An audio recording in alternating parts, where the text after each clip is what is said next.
ہمارے نئے نئے ویڈیوز کو دیکھنے کے لیے ہمارے یوٹیوب چینل رفیع اکرم آفیشل کو سبسکرائب کریں اور پاس میں دیے بیل آئیکن پر کلک کریں اور ہاں لائک کرنا نہ بھولیں۔ شکریہ۔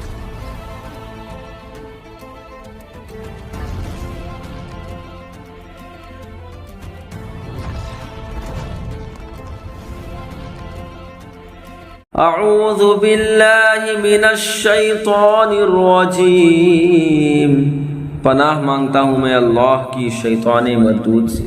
وَإِنَّ اللَّهَ رَبِّي وَرَبُّكُمْ فَاعْبُدُوهُ هَذَا صِرَاطٌ مُسْتَقِيمٌ۔ اور عیسیٰ نے کہا بے شک اللہ رب ہے میرا اور تمہارا، تو اس کی بندگی کرو، یہ راہ سیدھی ہے۔ فاختلف الأحزاب من بينهم فويل للذين كفروا من مشهد يوم عظيم۔ پھر جماعتیں آپس میں مختلف ہو گئیں تو خرابی ہے کافروں کے لیے ایک بڑے دن کی حاضری سے۔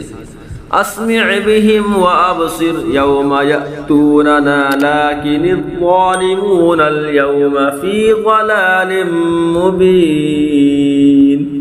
کتنا سنیں گے اور کتنا دیکھیں گے جس دن ہمارے پاس حاضر ہوں گے، مگر آج ظالم کھلی گمراہی میں ہے۔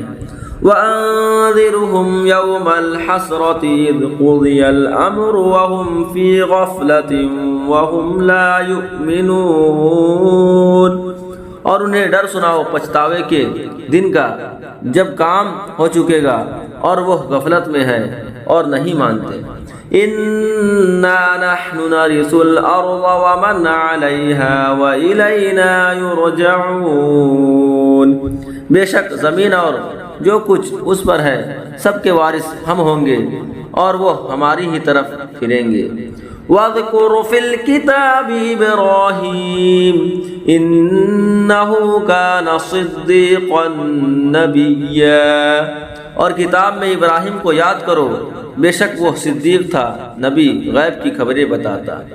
اذ قال لأبيه يا أبت لم تعبد ما لا يسمع ولا يبصر ولا يغني عنك شيئا۔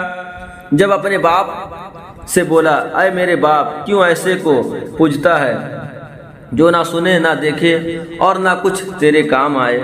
یا ابت انی قد جاءنی من العلم ما لم یأتک فاتبعنی اہدک صراطا سویا۔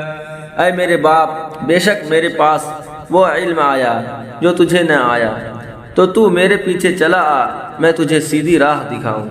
یا ابت لا تعبد الشیطان ان الشیطان کان للرحمن عصیا۔ اے میرے باپ شیطان کا بندہ نہ بن، بے شک شیطان رحمان کا نافرمان ہے۔ یا ابت انی اخاف ان یمسک عذاب من الرحمن فتکون للشیطان ولیا۔ اے میرے باپ میں ڈرتا ہوں کہ تجھے رحمان کا کوئی عذاب پہنچے تو تو شیطان کا رفیق ہو جائے۔ قال اراغب انت عن آلہتی یا ابراہیم لئن لم تنتہ لأرجمنک واہجرنی ملیا۔ بولا کیا تو میرے خداؤں سے منہ پھیرتا ہے؟ اے ابراہیم بے شک اگر تو باز نہ آیا تو میں تجھے پتراؤ کروں گا اور مجھ سے زمانہ دراز تک بے علاقہ ہو جا۔